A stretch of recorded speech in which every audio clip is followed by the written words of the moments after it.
Hawa hakufuata maagizo ya Mungu na kula matunda ya mti uliokatazwa. Mungu anajua mwanzo wetu hadi mwisho wetu. Ni kwa nini hakujua kuwa Hawa atafanya hivyo? Na kwa nini aliacha yote yakatokea? Ni kwa nini? Inabidi sasa lawama tuzirudishe kwa Mungu. Kwa nini hakujua? Kama anajua yote, kwa nini hakujua? Na hakuzuia dada wa watu akaondoka kwenye matata. Ni vile vile tu ambavyo Adamu naye anaulizwa vipi, anarudisha lawama kwa mke wake. Mke naye anaulizwa, anarudisha lawama kwa aliyewaumba.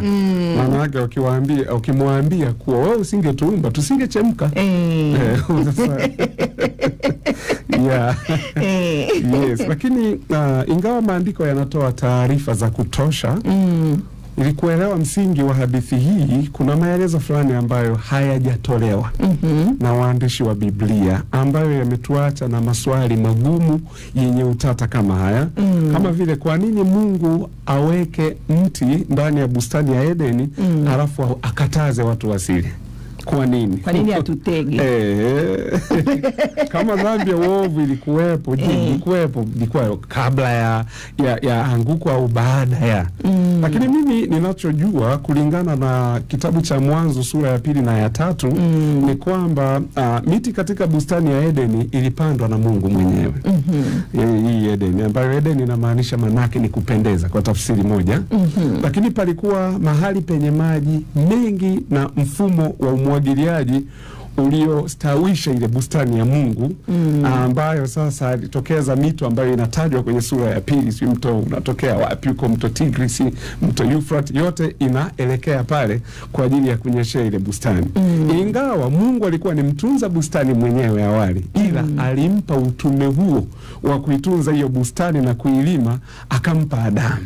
Sasa Edeni palikuwa mahali salama sana kwa Adamu na Hawa pa kuishi ili kupatana na kusudi ambalo Mungu aliwaumbia kwao. Na katikati ya bustani kulikuwa na miti miwili ambayo miti hii ambayo maandiko yanaita mti wa uzima na mti wa ujuzi wa mema na mabaya. Na hii miti ilikuwa na mali isiyokuwa ya kawaida, na hii ilikuwa ni miti ya Mungu mwenyewe. Na nataka tuangalie kwanza hiyo miti miwili. Kwanza tuanze na mti wa uzima. Mti wa uzima ambao wenyewe ulitokeza tunda ambalo lilitoa uzima wa milele. Manake kwa yeyote atakayekula matunda yake, tunda lile lilikuwa na nguvu sana, kwamba baada ya anguko ikabidi Mungu awazuie wasile lile tunda. Kwa sababu wangekula lile tunda, wangeishi yani wangeishi chini ya laana na chini ya uzito wa dhambi na aibu ya milele. Kwa sababu yale matunda yalikuwa ni matunda ya mti wa uzima. Manake mtu akila angeishi milele. Yani sasa wangeenda kula yale matunda na huku wametenda dhambi, manake wangeishi kwenye laana milele. Ili Mungu atoe nafasi ya wao kuja kutubu, ilibidi awakataze. Na watu wengine sasa, kwa nini sasa aliwakataza? Yaani wangeenda kula pale wangeishi kwenye laana milele. Kusingekuwa na nafasi hiyo ya kama jinsi ambavyo tunatubu. Lakini kulikuwa na mti wa ujuzi, ulikuwa sawa na miti mingine yote kwa kuwa matunda yake yalipendeza macho na kwa kufaa. Ingawa watu wengi waliona kama ni watu wengi ukiwauliza matunda yalikuwa ya aina gani, wanakuambia ni apple. Sasa sijajua, lakini labda nafikiri inatokana na sanaa ya Kikristo ya magharibi. Kwa tunda la mti huo linaonekana kama ni apple. Yani kila mahali hata ukiangalia picha wanarejea ni ile tufaha ambalo ni apple, ambalo lilianzia Asia ya Kati. Kwa sababu taswira hii inaweza kuwa ilianza kama kwenye neno la Kilatini, kwa kula tunda maalum ambalo linajulikana kama apple kulingana na Biblia, lakini hakuna kitu kama hicho. Kwa sababu hii dhana ya apple inakuja baada ya Biblia kuwa imetafsiriwa kwa lugha ya Kilatini. Na kwamba neno la Kilatini dhambi inaitwa malum, dhambi kwa neno la Kilatini. Alafu apple linaitwa malus. Kwa hiyo wao wakaamua sasa kutafsiri, inawezekana kuwa ndio ikawa ni tafsiri, lakini tunajua tu ulikuwa ni mchezo wa kimakusudi wa maneno hayo kutafsiriwa. Ndio maana unakuta watu wanasema tunda lililokula Eva lilikuwa ni apple. Sasa je, kwa sasa kama lilikuwa ni apple na haya tunayo ya kula, ndio tunaendelea kutenda dhambi zaidi. Lakini unaona haiko hivyo. Lakini kula matunda ya mti huu kulikatazwa waziwazi. Hata hivyo hiyo haimaanishi kwamba mti huo ulikuwa na sumu ama matunda yake yalikuwa na sumu, kwa sababu kila kitu Mungu alichokiumba Biblia inasema kilikuwa ni chema. Inawezekana hata kwamba hatimaye Mungu angewaruhusu kula hili tunda walipokuwa wamekomaa tayari kupokea hekima iliyotolewa, walakini ilikuwa marufuku kwa wakati huo, kwa maana haukuwa wakati sahihi wa wao kula. Kwa nini Mungu aliwakataza Adam na Eva kula kutoka kwa mti wa maarifa? Kwa sababu alijua kwamba ingeharibu kutokuwa na hatia na usafi wao. Manake ingeleta aibu na hatia, kuleta kifo katika maisha yao kwa Mungu, kwa sababu alimwambia Adam kwamba ikiwa angekula hayo matunda hakika kufa angekufa. Kwa sababu hiyo Adam alijua kwamba kumtii Mungu ni jambo jema na kutokumtii ni mbaya. Lakini hakuwa na ufahamu wa kweli kuhusu kifo, kwa sababu hakuwa amewahi kukiona kifo. Leo hii unakiona kifo kwa sababu tumeona watu wanakufa. Ndio maana yake. Ndio maana watu wanasema kuwa asiyejua nini, asiyejua maana usimwambie maana. No, kuna ile inasema asiyejua mauti aende angalie kaburi. Yes, ndo hiyo sasa. Kwa hiyo lakini baadaye sasa tunakuja kukuta kuna mjanja yule nyoka aliyekuwa ametekwa na au angalau alichochewa na shetani mwenyewe. Yani nyoka, maana nyoka ni kiumbe wa kawaida tu, lakini alikuwa amechochewa na shetani ambaye Yohana anamuita joka kubwa, yule nyoka wa zamani. Ibilisi, shetani mdanganyifu ambaye ameudanganya ulimwengu wote, kutokana na kitabu cha Ufunuo 12:9.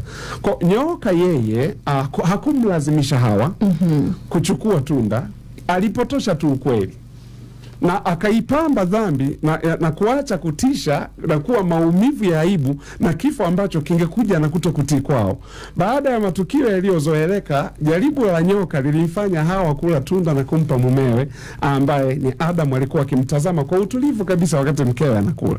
Na kama matokeo ya mlo huu wa kwanza katika Biblia, wakatambua sasa kuwa hapa ndio wamekuwa uchi. Wakatambua aibu yao na walilaaniwa na matatizo na kufukuzwa nje bustani. Kwa kutokutii kwao ndio kukasababisha athari mbaya ya dhambi na kifo ambayo ilienea zaidi yao kwa wanadamu wote kwa wakati wote. Kwa hiyo maana yake hapo ndipo ilipoanza. Sasa kuna masomo mengi ya kujifunza kutoka kwa vipengele tofauti vya hadithi hii, lakini ufahamu bora wa tunda lililokatazwa ni kwa neno moja, hiari. Kwa tukirudi kwenye msingi sasa wa swali la ndugu yetu aliloliuliza kuwa inakuwaje kama Mungu aliyajua haya yote aliyaruhusu? Jibu rahisi ni kwamba aliwapa hiari ya kuchagua, watii ama wasitii. Kwa sababu mzazi wako anaweza akakuambia kwamba kuna vitu fulani ambavyo, lakini si anakuambia kabisa kuwa usifanye hiki na hiki, kwa sababu ukifanya hiki na hiki matokeo yake yatakuwa ni haya. Uwezo ukasema kwa nini sasa huyu mzazi akumchukua aende akamfungie mahali huyu mtoto ili asiende huko mtaani? Uwezo kumkataza mtoto kwenda mtaani. Lakini mtoto anafundishwa manake aweze kutii. Kwa hiyo Mungu aliwapa hiari. Wao ndo walikuwa na machaguo mawili yote, na machaguo yote mawili yangekuja na matokeo. Aidha yawe matokeo chanya au yawe matokeo ambayo ni sio matokeo chanya. Kwa kulingana na ujuzi wake na ukuu wake, Mungu aliufanya mti wa maarifa ukue peponi. Na akafanya agano na Adam na Hawa kutokula matunda ya mti huo ili wawe na chaguo la kupokea baraka za milele. Lakini wao wakaamua kwenda kinyume na. Kwa kama wameenda kinyume na, usifikirie Mungu hakujua. Biblia inasema yeye utangazaye mwanzo mwisho. Mungu anaujua mwisho mwisho wetu. Kama anaujua mwisho wetu, si kana kwamba hakujua, alijua. Na ndio maana tunasemaga Yesu hajasulubiwa miaka 2000 iliyopita. Hapo itakuwa ni makosa kusema hivyo. Yesu alisulubiwa kabla Adam na Eva hawajaumbwa. Maana ukumbuke kulikuwa na kizazi kabla ya Adam na Hawa. Na kizazi kile kilichemka kikateketezwa. Kwa hiyo ikabidi tena anataka kuumba mwanadamu mwingine. Mungu anasema ningetamani kuumba binadamu, lakini sasa hao waga wanachemka sana. Yesu anasema wakichemka mimi nitaenda nitajitoa kwa ajili yao. Na Mungu akasema binadamu namna ninavyowajua, wewe umeshakufa tayari wewe. Akasema niko tayari. Kwa ndio maana ikabidi, maana yake mpango ulikuwepo tangu mwanzo. Mungu anachokitafuta ni ushirika baina ya binadamu na yeye. Lakini binadamu hawa kwa kadiri ambavyo amekuwa akiwaumba wamekuwa wakichemka. Kosika na kwamba Mungu hakujua. Maana mwenzetu ameuliza Mungu alishindwaje kujua kuwa hawa watachemka. Na sio kwamba Mungu hakujua. Mungu alijua, lakini alikuwa ameweka mpango mahususi kabisa wa binadamu. Hata ikifika mahali amechemka, basi mpango wa kumuokoa, kumkomboa kutoka huko kwenye kuchemka kwake utakuwa ni huu. Ndio maana ya Yesu Kristo. Ndio maana nakumbuka pale bustanini wakati Mungu anaanza kutoa adhabu kwa mwanaume na mwanamke na yule nyoka, yani shetani. Wakati anatoa ile adhabu, nakumbuka aliongea sasa mpango uliokuwepo. Akasema sasa kupitia huyu mwanamke na mimi nitatoa sehemu ya roho yangu itaingia kwa huyu mwanamke, ndio atakayekuja kukushughulikia wewe, kukuponda kichwa chako wewe nyoka. Maana nyoka alikuwa anaongelewa ni shetani, sio nyoka hawa viumbe hawa ambao tunaenda tunawapiga vichwa. Maana nyoka akiwa kwenye mazingira yake na huko kwako hamuingiliani, hana shida. Na sumu aliyopewa ni kwa ajili ya kuwindia wanyama. Ukiona nyoka yana anampiga kwanza sumu mnyama, alafu mnyama yule akishalewa na ile sumu, basi baadaye yeye ndo amepata kitoweo. Lakini sasa wengine waonaga wanatafsiri kuwa Biblia ilisema tutawaponda vichwa nyoka. Nyoka anayeongelewa, uzao wa mwanamke unaoongelewa ni Yesu Kristo ambaye anakuja kumponda ibilisi, ambapo sasa kupitia hapo tunakumbuka ukombozi ndio tuliupata. Kosikana kwamba Mungu hakujua, ila tu Mungu aliweka hiari ya mtu achague. Na wakati lile tendo linafanyika pale, mbingu iko inaangalia, inashuhudia. Na wale malaika waliobaki waaminifu kwa Mungu wanamwambia Mungu, turuhusu sisi tuende tukamzuie yule jamaa, kwa sababu wanajua kabisa nyoka anayeongea pale ni jamaa nimeingia ndani ya huyo nyoka. Ndio sasa wanamwambia Mungu tuende tukamzuie, kwa sababu naona anataka kumfanya huyo akosee. Mungu akasema hapana, mwacheni, binadamu nimempa hiari ya kuchagua. Sitaki mimi kuongoza maroboti au mashine kuwa unalicontrol tuliende. Awe na hiari yake ya kuchagua. Kwa hiyo ndio maana sasa unaona hilo likawa limetokea hivyo. Kwa hiyo sikana kwamba Mungu hakujua. Mungu ni mjuvi wa mambo yote na anajua kila kitu. Kwa hiyo Mungu ni mtu ambaye hapendi kukiuka haki za kibinadamu. Yani hapendi. Lakini kuna siku ulitufundisha akatuambia hata alipokuja jioni kuwatembelea hakuja straight kuangushia moto. Alitaka conversation ili angalie kama ndani yao wamegundua kosa lao. Kuna marekebisho yote tunaweza kufanya jamani. Lakini walipoulizwa hakuna hata mmoja alionyesha kwamba nimekosea. Alianza na mkubwa wake, vipi Adam jamani, hiki kinaendelea? Yeye hakusema kuna mambo yametokea lakini tunaomba msamaha kwanza. Yeye alianza tu, huyu mwanamke ulionipa. Sasa you cannot order your boss. Unaona sasa hapo inaunganisha vizuri. Unaanza kumtupia lawama. Unamtupia lawama bosi wako aliyekupangishia hapo. Amekupa majukumu aliyokupa. Unajua kuna siku nilikuwa nimetafakari hiyo kwamba yani ni kama bosi baba yetu leo aje akuulize hiyo mix imefanya wewe tu Unaona hai make sense. Ndio maana akawafukuza. Akawatimua koroposheni zikawa nyingi, adhabu. Unanilaumu bosi wako? Mimi na maagizo nilikupa, na huyo niliyekupa umekaa naye hapa muda wote umemwambia, na we ukaja akakupa ukala na akakuambia. Mimi nimekuja yani jioni kabisa kwamba nimewapa mchana wote mjitathmini, alafu badala unipe jibu linaloeleweka unanyoshia kidole mimi. Haki ya nani? Nafikiri alisema kama niishivyo. Kama niishivyo. Amtakaa.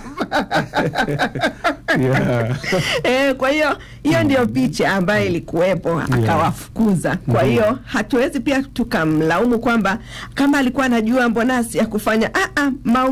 Yani bosi haji kukuonyesha kwamba we need to talk. Tunapaswa kuongea. Hakubembelezi. Wewe ndo unapaswa kutengeneza hayo mazingira, ijapokuwa ye anayahitaji, ila wewe lazima uchukue hatua ya kwanza. Ndo mazungumzo yafanyike. Kwa hiyo pale mahali tulichemka, hata sio Mungu, hata sio shetani, sisi ndo tulianza kumuoda bosi. Kwamba wewe ndio ulinipa huyu mwanamke. Kwa hiyo mimi nilivyokupa, si nilikuwa na zurura hapa mwenyewe. Kwa hiyo unaanza kunilaumu. Kwa hiyo nilifanya vibaya. Nilifanya makosa. Kwa hiyo unataka kuniambiaje Adamu? Na unaona yeye alikuwa anamrudishia sababu. Unajua hata unapokosea usiwe mtu wa kutupa lawama kwa watu wengine. Kabisa. Unaona mfano wa watu wawili, Sauli na Daudi. Ndio. Sauli anaulizwa kwa nini umefanya hivi? Anawatupia lawama watu. Sasa niliona watu wamekuja, nikajua hapa wanaweza wakaniua, ndio maana nikaamua kuitoa hii sadaka. Lakini nenda kwa Daudi, anaambiwa kwa nini umefanya hivi? Anasema Bwana sikumbuke dhambi yangu. Mimi nimekosea sana. Unaona tofauti ya maelekezo. Tofauti ya maelezo. Kwa Adam naye unaona yani lawama zinamrudia tena. Maana Mungu alipoona okay, umetupa lawama kwa mkeo. Na wewe mke, hebu sema naye anatupia mpira kwa nyoka. Sasa nyoka pale manake hiyo yote inakuja inamrudia lawama yeye. Sasa kupitia huyu kiumbe uliyemuumba, mimi nidanganya. Usingemuumba huyu, mimi nisingedanganyika. Kivipi? Kwa hiyo mnajidai mko clean. Yani nyie hamna dhambi. Siwezi ishi na nyie. Sitaki ujinga.